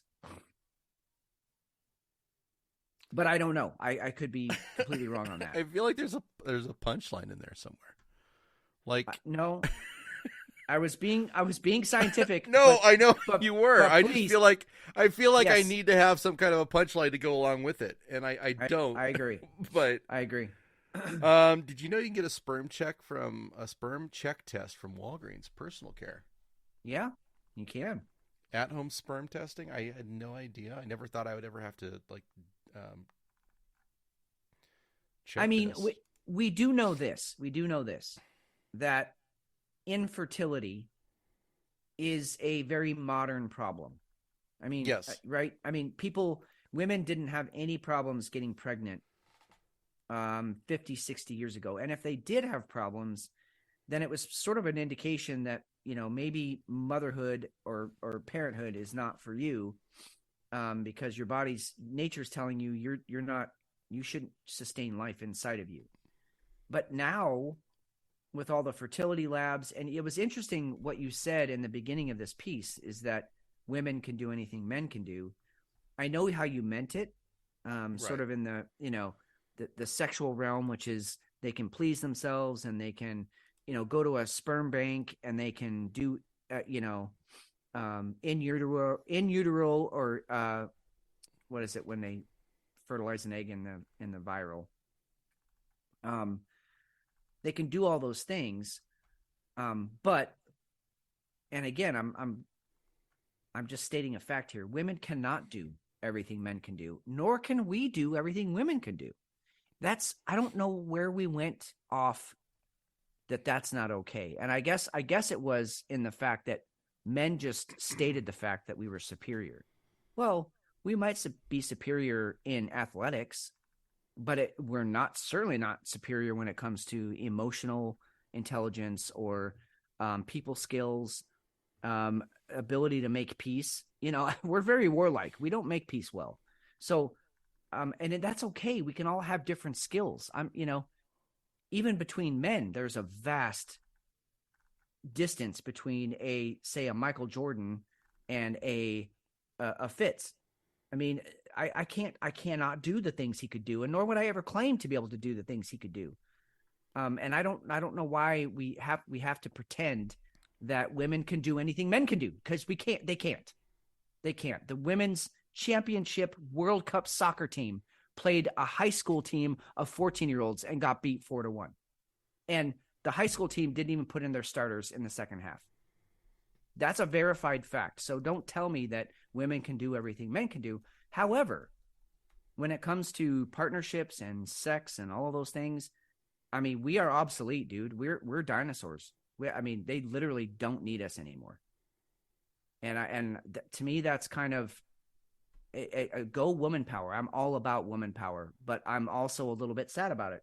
I mean, that's a sad statement. So I think it's interesting, especially from the standpoint of we're talking about lower birth rates. And now some of the arguments that we've seen online, even, well, we want to let all the immigrants into the nation. Now we've got lower sperm counts. We're promoting pro-life choices. Abortion's okay in a lot of states. There's a lot of conspiracies that I think are going to start popping up. Yeah, interesting. Which I don't know how timely. I think that was just a study. I don't think there's anything nefarious going along with when that was released. But it is interesting when you start seeing some of the comments that start popping up online, and how some people are taking that issue and then looking at the world as it is today. I agree. I mean, I mean, it's hard not to see the timing as suspicious. It just is. I mean, any and all of these stories could have hit 2 weeks before the elections, but they didn't. It was almost like someone was promised, hey, just keep this. We'll let you release the story. Make it as sensational as you want, but just wait until November 9th or after. I mean, crazy. All right, we're going to play a little game real quick. It's called What's Trending on Twitter. Okay. Apparently, Elon ran his mouth today. Had a stipulation. He threw down the gauntlet. If you want to be part of Twitter 2.0, then you'll be here on Thursday. If you don't, on Friday. If you don't, then hand in your resignation and take a severance package.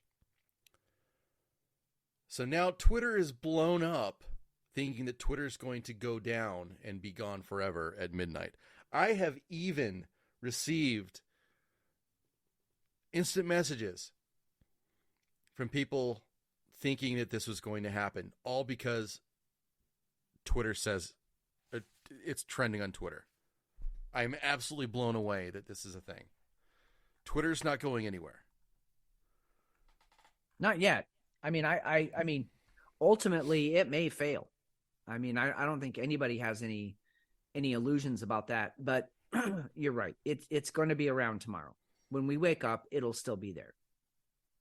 I don't know that I even see that it's gonna go away. I really don't. I mean, the thing pretty much runs itself. You have 278 million. I tried to explain this to somebody the other day, and because This person swears it's going to go bankrupt. They have 278 million users. Since Elon took control of the company, they've only lost 800,000 people. Yeah. That's not enough. But at the same time, if all of us have to start paying $8 a month to use it, that'll never happen. That'll never happen. Right. Okay. I mean, I agree with you. I don't think he would go that far. I don't know. You're going to pay $8 a month, and you're going to have the ability to have an edit button. And you're not going to get as many ads. That's exactly exactly what I was offered on my McShane account for Twitter Blue. That's exactly what it was, and virtually nothing else. Totally not worth $8, but that's what it was. Which is the same as, Spotify or a lot of these. It's not you can't use our platform. It's you're gonna get ads unless you pay not to have ads. Yeah. And that I can see. That I can totally see. Yeah. And that's some really shitty ads. I just keep going through and I don't like this ad. I don't like this ad. I don't like this ad. I don't like this ad. And I keep just taking them off my timeline. I don't want to look at them. And they take them off the timeline, which is nice. I have no Pfizer ads now. Right. But it was, but that was a big thing. But it's interesting. So as far as what's trending, you've got Twitter 2.0, Twitter HQ, rest in peace Twitter, TikTok's trending. We've got Elon, Truth Social, Reddit, Mastodon, which is a Twitter knockoff, and some, I don't know, Ben Simmons is doing something. And I think I even said earlier, hashtag butt is trending. So that's how much influence I put into what's trending on Twitter. I just had to get that out there because it's a little infuriating, but that's that. Well, and I guess time will tell. I mean, you think about a thing that 270 million people use. I mean, let's say that's like Coke, right? Mm-hmm. Coke products. Probably 270 million people, probably more than that, drink Coke around the world. It's not, even if they somehow alienated half their users by introducing, new Coke, the new recipe, which they did back in the 90s, and it was a big hubbub. You still you still have 135 million people using your shit. Right. So I think the numbers escape people a bit. Yeah, I agree. I totally agree. All right. Getting towards the end of the show here, you have some cool shit that you wanted to get into. Tell me about Graham Hancock. Yeah. So I'm really happy that Graham Hancock is becoming as big a thing as he is now. I was introduced to Graham Hancock back in the 90s, I believe, late 90s, when he wrote his book, Fingerprints of the Gods.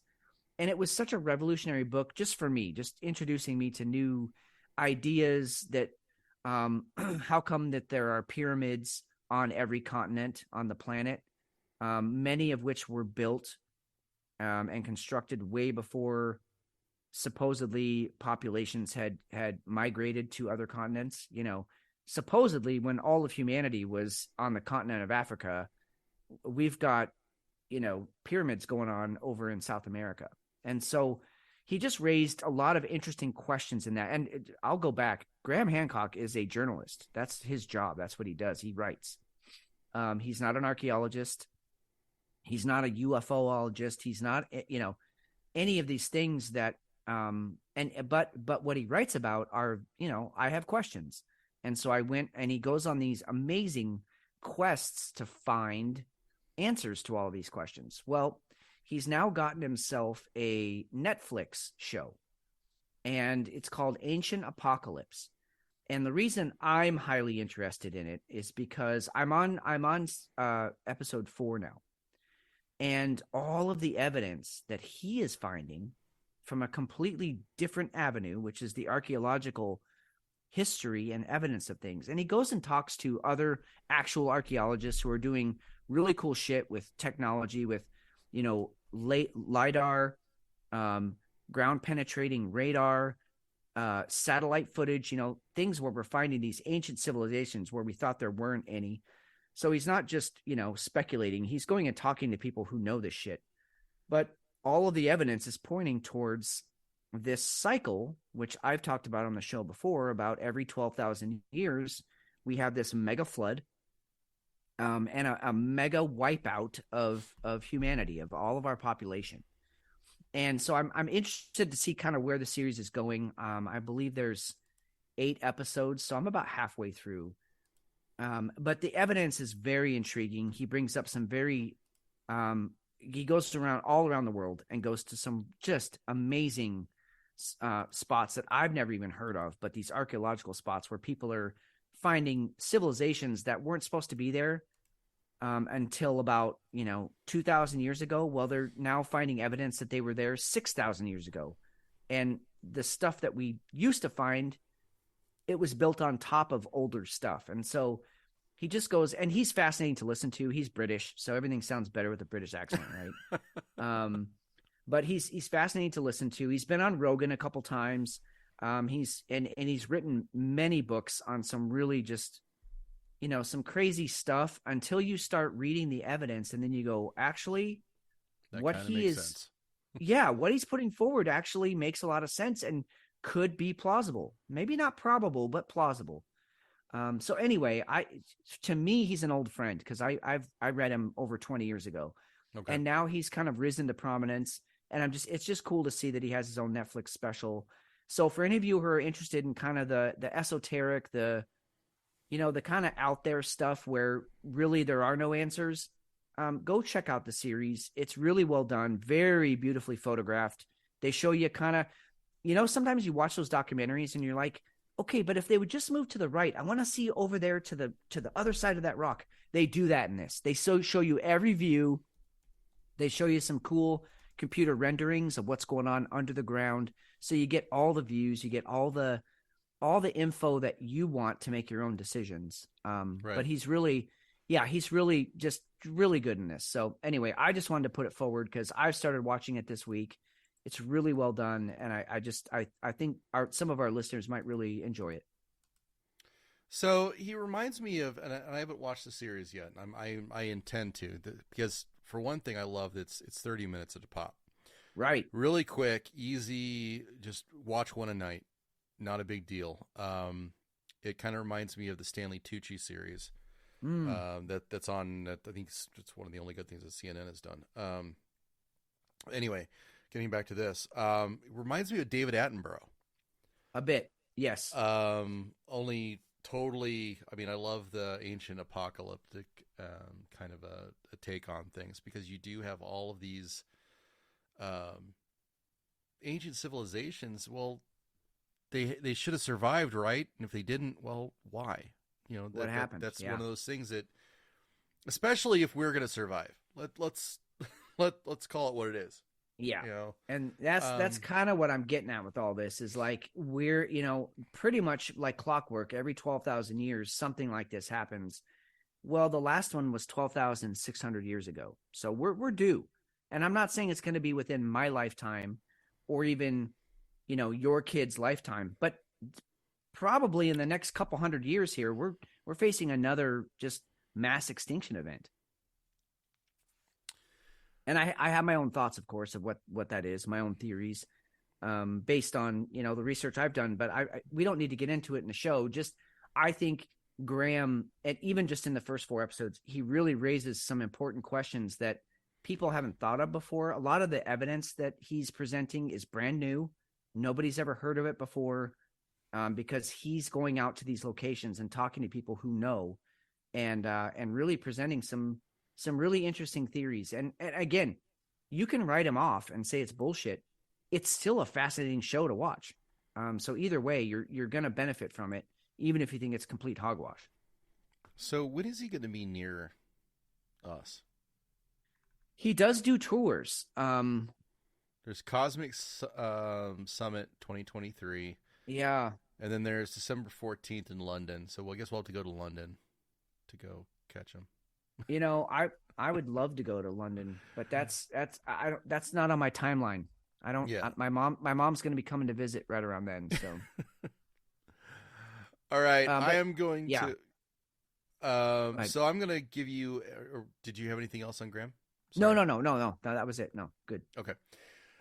Craig Allenson. I'm a big audiobook guy. I probably devoured in the last 2 months, maybe 9, probably, and Nice. 7 of those books were actually by Craig Allenson, The Expeditionary Force. I don't do my audiobooks typically aren't historic or anything along those lines. I tend to I need to get a story. So I'm typically not gonna go for anything historic. I'm not gonna go for anything that's gonna be science based. I tried to sit through A Brief History of Time, and I just, oh my God. It was a I would think. great way to go to sleep. Reading it Yeah. is one thing, but not Yeah. sitting and listening to it. I was going to say that one's almost better to read. But so I started on this Expeditionary Force kick. And the narrator is R.C. Bray. It's actually the same person that did the Martian. He's got a ton of other books that he's done. The guy's a fantastic narrator. Does the voices, the exclamations are there. Really enraptures you in the book. So it's a fantastic pairing of story and narrator. I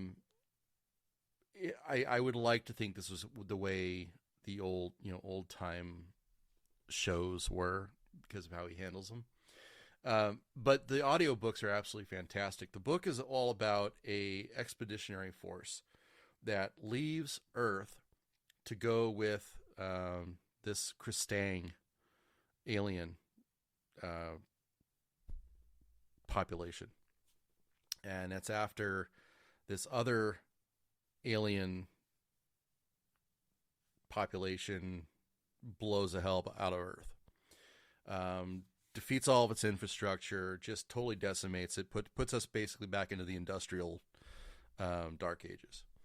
Well, as the story continues on, you have this, what amounts to this pirate band of special operations folks that end up cruising the Milky Way, trying to right all the wrongs, trying to protect this other planet that hundreds of thousands of humans have actually gone on to as part of an expeditionary force, like a UN nations alien fighting force.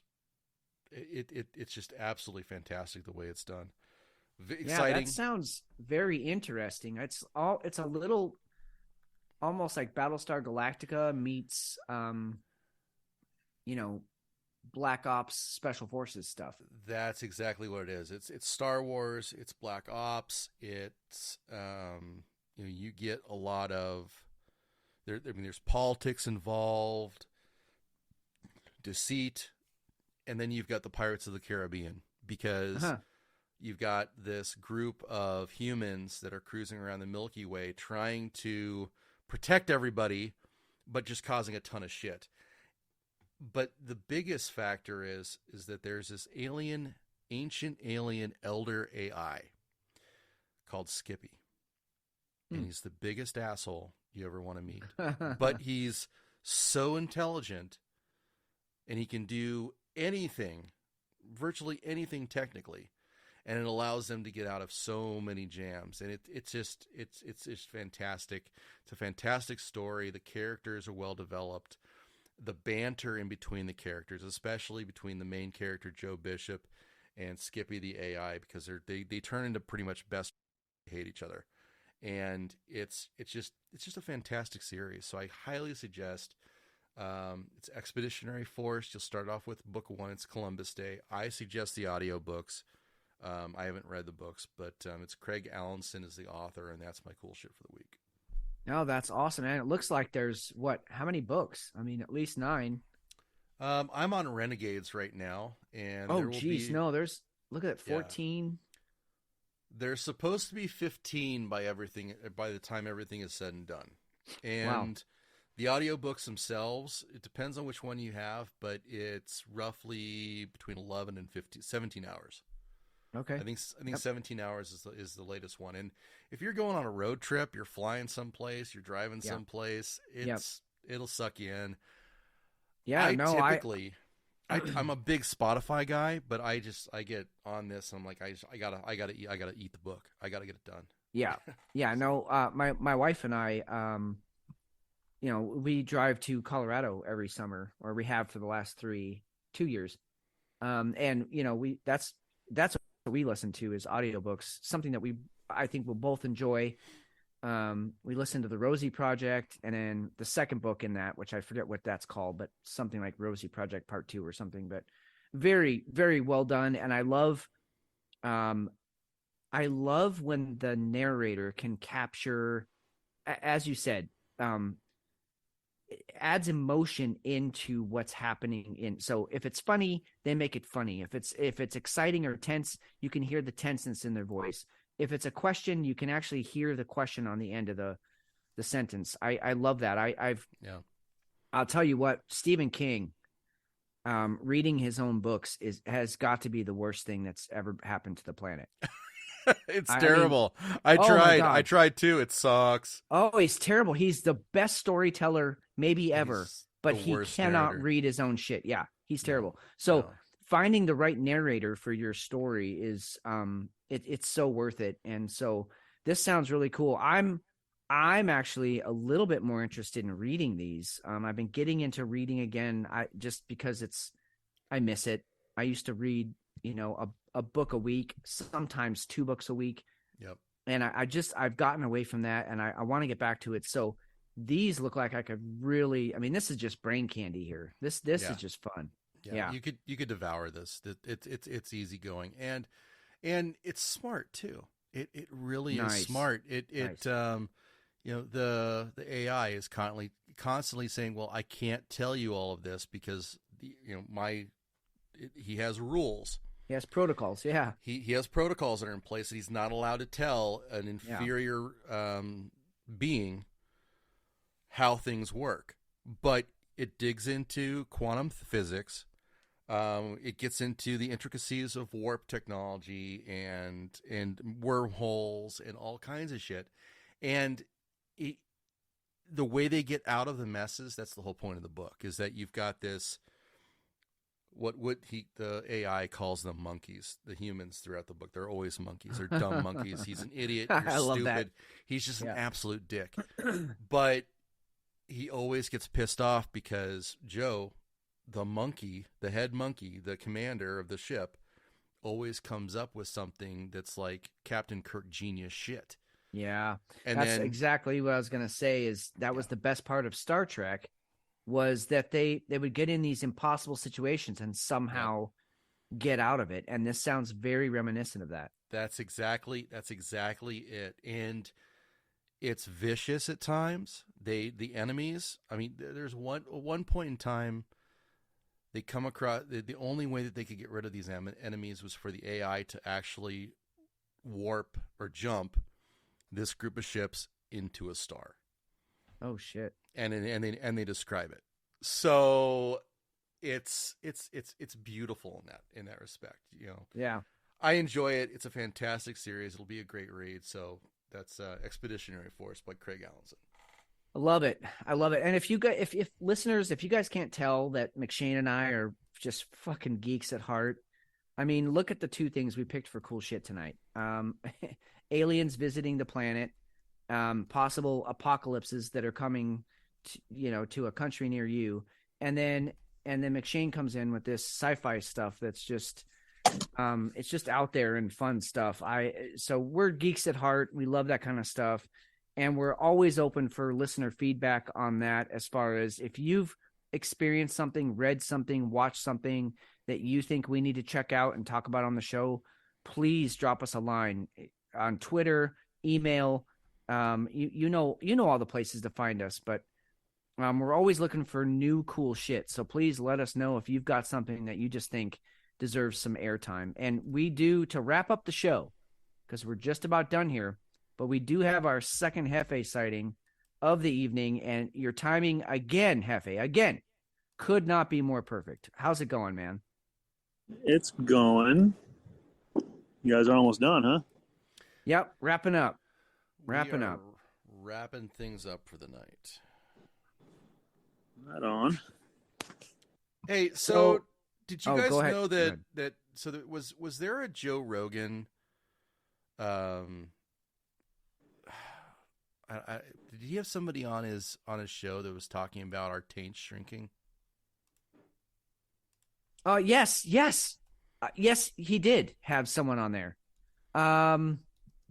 Shit, who was it? The distance between the ball sack and the anus was shrinking, or between the vagina and the anus was shrinking, and that had a direct correlation to fertility and something else. But yes, he did have that. I heard that interview. It was a woman. Seriously, Yes. Was it Dr. Shauna Swain? I believe so. Swan. Shauna Swain. Swan is Swan. Wow, I'm Taylor Swifting. Excuse me. Shauna Swan is an environmental epidemiologist whose work examines the impact of chemical exposure on reproductive health and So our taints are actually shrinking. Yeah, they're shrinking. Have you measured your taint recently? Define recently. Within the last month. Yes. Okay. How are you doing? Is it longer or is it shorter than you expected? Oh, I measure width. Oh, you. Yeah, mine's getting wider. Is that leg to leg? Is that leg pit to leg pit? How does Mind that the work? gap. Mind the gap. Is that your thigh gap? They have to be doing this on cadavers, right? I don't know, but now I keep Googling it, and I'm not finding anything more on taints. The reason this started was Patient Zero Pod, which I didn't realize I wasn't following them. They brought this up because of the whole sperm count thing that we were talking about. Yeah. They brought up that the Joe Rogan had a person on that was talking about our taints getting smaller. Yep. No, for some reason I don't listen to every Joe Rogan episode, but when someone seems interesting to me, I don't listen to any of the MMA stuff. I don't listen to any of when he has his comedian friends on there. I'm not into his comedy really. But when he gets intellectual, I like it. And so when he has any of the doctors on there or anything like that, and I actually did hear this interview. Interestingly enough, I think it was on my last drive down to San Francisco, which was 4 months ago or whatever. But yeah, so the other thing was it has a huge impact on our reproductive abilities, and it also has an impact on child development. So in other words, and I think it was the most crucial was the father's taint. But if the father's taint was below average, in other words, shorter, there was a higher incidence of not only birth defects, but a child being developmentally delayed.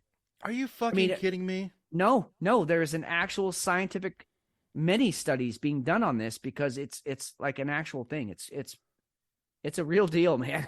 That's so funny you brought that up. It turns out it's not penis size that's significant, but the length as measured from the anus to underneath the scrotum, known as the genital distance, or AGD, according to research published this month in the Journal of Environmental Health Perspectives. The average taint size is about 2 inches. See, that's what I've been saying all along. I'm average penis size, but my taint is 7 inches long. I mean, I am prime fucking material, dude. I should be a breeder. I don't have to do this. Well, your sperm count has to be really high. Hefe, it's over 49 million. I'll tell you that. Hefe, when you measured it, are you like a foot? Define foot. Well, I mean, your you do have the most scrotum. kids of any of us. I have as many kids as you guys combined times 2. Plus 1, That's right? true. No, I have 4. I'm just saying. It's, There's hey, there's a fifth child out there somewhere that you might not know about. Well, yeah, it's 4 that I know of. Okay, thank you. Hey, can you check though later and let us know next week if it's a child per inch for your taint? Yeah, we're talking length though, right? Yeah, anus Yeah. to scrotum, the start of your scrotum. Yeah. Hey, so but measure that for Hefe, us. And you bring up an interesting point because, I mean, as we know, as we've heard from women folk, it's not always about the length. It's sometimes about the girth. So what if Hefe's girth of his taint is, I don't know, 2 inches? I mean, that counts for something, right? I would should. think so. I would think so. Yeah. Because mine's only a 1/2 inch. Well, I'm glad we got to this, and I want to thank the patient Zero Pod for tipping me off to our Taint Crisis. Yeah, that's good stuff. That's that's the kind of stuff that like 100 years ago they would have been like, well, that's pseudoscience, it's ridiculous. But now with the sophistication of the studies that we have, I mean, you can really look at it and be like, no, there is a more than 50% or 60% or 70% correlation between the data I'm finding and, taint length. And I always thought the taint was called the perineum, but in nowhere in any of the articles you're searching. It's slang. Nobody wants to say the real No, words. I know, but even I'm reading some of the stuff you're clicking on and the scientific studies, and they haven't used the word perineum once. And I thought that's what it was called, but I could be. See, it's called the P spot. It's perineum. See it down there? Search for how do you touch a man's perineum.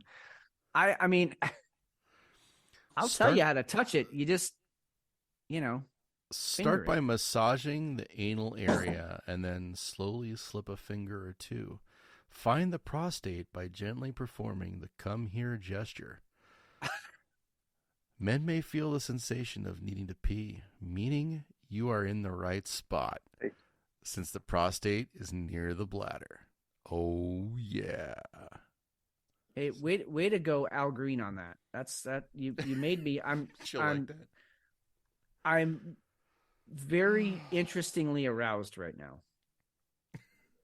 What does a man's gooch do? I don't know. What does a man's gooch do, Hefe? It represents, for starters. While your gooch doesn't have much of a functional purpose other than collecting sweat and tangled pubes, it does serve as a convenient spatial barrier between your family jewels and your fart box. Whoever wrote that is a genius. Well done. God. Oh, fuck. It's good that we're doing this on a Thursday night. We can still hit Saturday night levels of ridiculousness. I agree. This has been one of our better balanced shows. We hit some serious stuff, some hard-hitting news, but we've also been able to talk about a fart box. That's right. Hefe, I know you got. What's that? We cover all the bases here. Yeah, we do. That's right, we do. Hefe, any words of wisdom for our listeners as we embark on the end of the show here? Stay in school and don't bet on sports ever. Spoken from a man with experience. The best I can do. No, I mean, those are wise words. Those are wise words. For some people, school just isn't the thing. But stay there anyway, because your alternatives are shit. Yeah, because once you leave, it's all downhill from here. Yeah. Yep. The girls get less pretty, and it only gets harder. I mean, if homework was like my only duty all day, and I got paid for that, but it gets worse. Yeah. Fitz, what beer are you taking to bed? I'm definitely taking the Crux to bed. As I said earlier, both beers were really a very lucky find, very delicious. But this Crux was just above and beyond. I'm not sure I've ever had a beer like it. Just so solid on every metrics that you would put it against. Now the Rogue was it was a great beer, and I will definitely enjoy the other three that came in the 4-pack, but it really it doesn't hold a candle to that Crux. That Banished series is just phenomenal. So how about you? Oh, yeah, I got to go with the it's not even fair. I got to go with the Bottle Logic. Yeah. More time to explain. It's just a great beer, especially from the standpoint that this was cellared for a good, oh gosh, well, it's from 2021.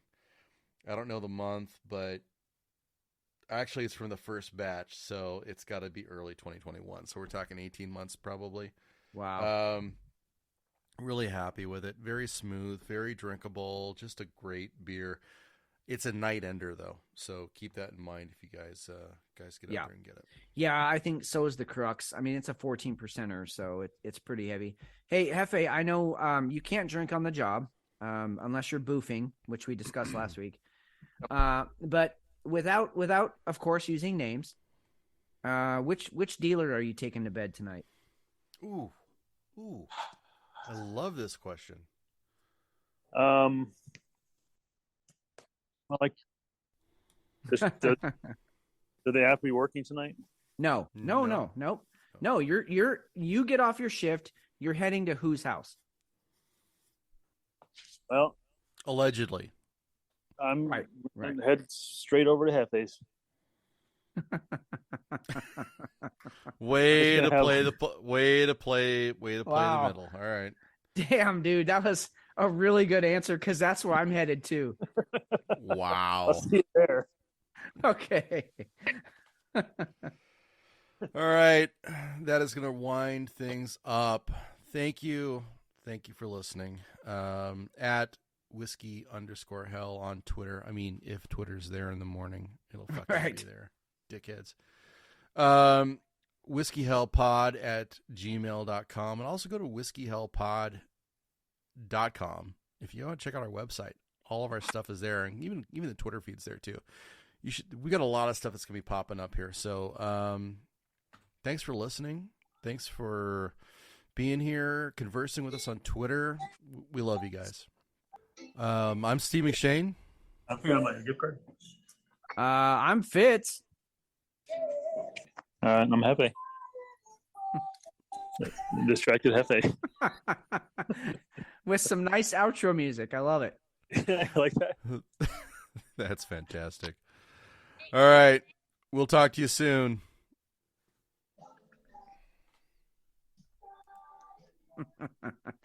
That will do it for this week's show. Shocking how long they last each week. Remember to leave a review, and thanks for listening.